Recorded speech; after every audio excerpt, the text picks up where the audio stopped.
Estados Unidos está a punto de enfrentar una de las decisiones más trascendentales en la historia moderna de su democracia, un momento que podría redefinir el derecho al voto, alterar el equilibrio político nacional y marcar el comienzo de una nueva era en la representación electoral.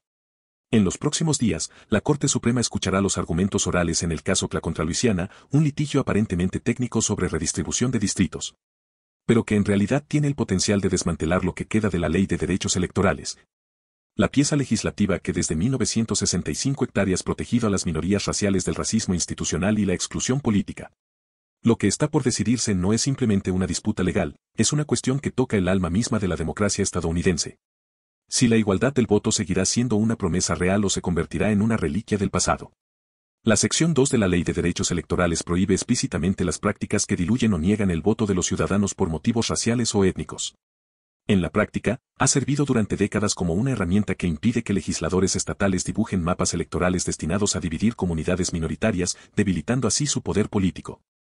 Sin embargo, la composición actual de la Corte Suprema, con una mayoría conservadora sólida, ha mostrado una tendencia a reinterpretar o directamente revertir precedentes que por años habían sido considerados pilares de la justicia y la igualdad. La decisión de revisar este caso no fue solicitada por ninguna de las partes, fue la Corte misma la que decidió escuchar los argumentos. Una señal que los expertos interpretan como un posible intento de restringir o incluso eliminar la sección 2. Si eso ocurre, los efectos serían inmediatos y devastadores. Estados como Texas, Luisiana, Alabama, Mississippi, Georgia y Florida podrían rediseñar sus distritos electorales sin temor a violar la ley federal, fragmentando comunidades afroamericanas e hispanas y asegurando una ventaja estructural para el Partido Republicano en la Cámara de Representantes. La pérdida de distritos de mayoría negra o latina podría traducirse en la eliminación de hasta 30 escaños controlados por candidatos de minorías. Una alteración drástica que cambiaría el rostro del Congreso y debilitaría la representación política de millones de ciudadanos. Los expertos advierten que se trata de un riesgo real y no hipotético, porque el precedente ya existe. En 2013, en el caso Shelby County contra Holder, la Corte Suprema eliminó la sección 5 de la misma ley, que exigía que los estados con historial de discriminación electoral obtuvieran aprobación federal antes de modificar sus leyes electorales. Esa decisión dejó sin supervisión federal a jurisdicciones con antecedentes racistas y abrió la puerta a nuevas formas de supresión del voto. Desde entonces, varios estados aprobaron leyes más restrictivas, reduciendo lugares de votación, endureciendo los requisitos de identificación y reconfigurando distritos en formas que diluyen el voto de las comunidades minoritarias. Ahora, la eliminación de la sección 2 significaría quitar el último candado que evita la manipulación total del mapa político estadounidense. Los analistas lo describen como un incendio de 5 alarmas, un punto de no retorno para la democracia representativa. Sin esa protección, las minorías raciales perderían las herramientas legales que durante décadas les han permitido desafiar prácticas discriminatorias en tribunales federales. El derecho a demandar por dilución del voto desaparecería prácticamente, y con ello, la capacidad de revertir mapas diseñados con intenciones raciales. Detrás de este debate técnico hay un problema más profundo, el uso del poder judicial para consolidar el poder político. La redistribución de distritos, conocida como gerrymandering, ha sido históricamente una estrategia utilizada por ambos partidos. Pero en los últimos años los republicanos han perfeccionado su aplicación con la ayuda de tecnología avanzada y datos demográficos precisos. Sin las restricciones impuestas por la Ley de Derechos Electorales, podrían redibujar los mapas para asegurarse mayorías permanentes, incluso sin obtener la mayoría del voto popular. Esto no solo afectaría al Congreso, sino también a las legislaturas estatales, donde se aprueban leyes que impactan directamente en los derechos civiles, la educación, la salud y la economía local. Si la Corte Suprema elimina la sección 2, no solo se perderán distritos, se perderá voz, representación y equilibrio democrático.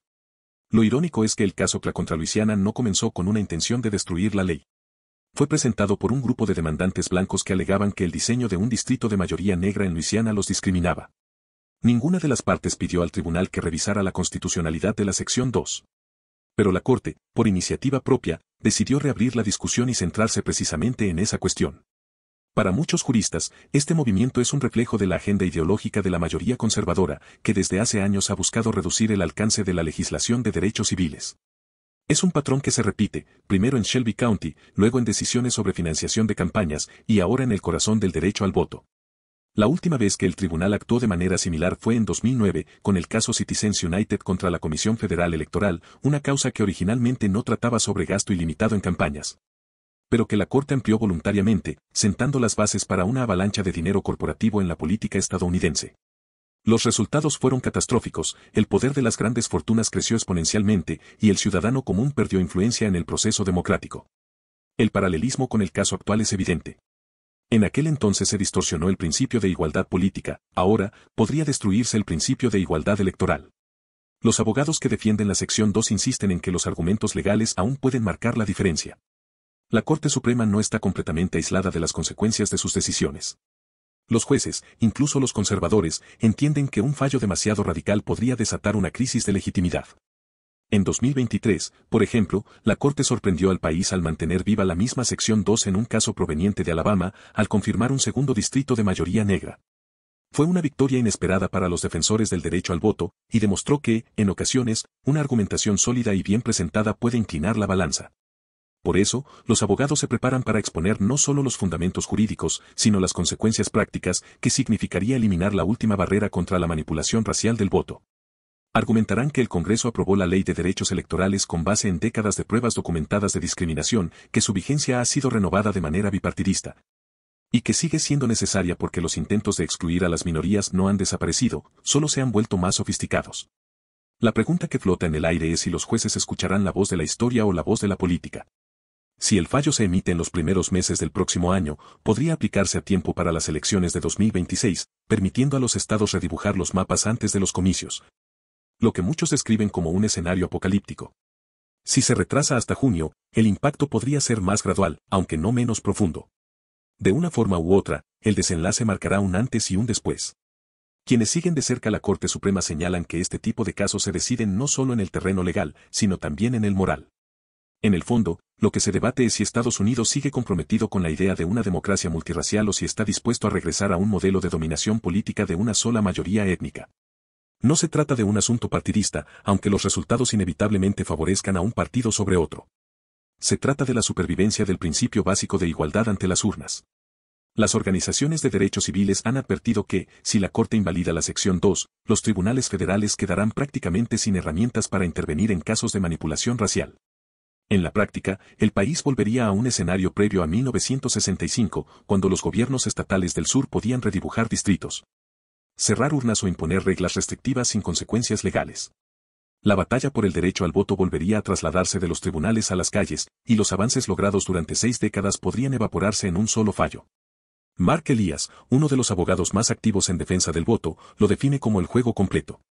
En su opinión, si la Corte elimina la sección 2, los republicanos obtendrán una ventaja estructural que podría durar generaciones. La Cámara de Representantes se volvería casi inalcanzable para los demócratas, sin importar los resultados nacionales del voto popular. El Congreso reflejaría cada vez menos la diversidad del país y cada vez más la geografía del poder. Desde la perspectiva histórica, el momento recuerda a los años posteriores a la Reconstrucción, cuando la Corte Suprema de entonces permitió que los estados del sur anularan las protecciones federales para los afroamericanos. El resultado fue casi un siglo de segregación legal y exclusión política. Si la historia se repite, el siglo XXI podría ver un retroceso similar, solo que disfrazado de legalidad y tecnicismo judicial. La diferencia es que ahora el mundo entero observa. El debate sobre la democracia estadounidense no se limita a las fronteras del país. Las decisiones del Tribunal Supremo tienen un eco global porque Estados Unidos se ha presentado durante décadas como un modelo de libertades y elecciones justas. Una erosión del derecho al voto de las minorías no solo minaría su democracia interna, sino también su autoridad moral frente al resto del mundo. En un contexto internacional donde los regímenes autoritarios crecen y las democracias se debilitan, un fallo que restrinja derechos civiles sería interpretado como un signo de decadencia institucional. Por eso, el caso CLA contra Luisiana no es un tema técnico reservado a los juristas, sino una alerta para todos los ciudadanos.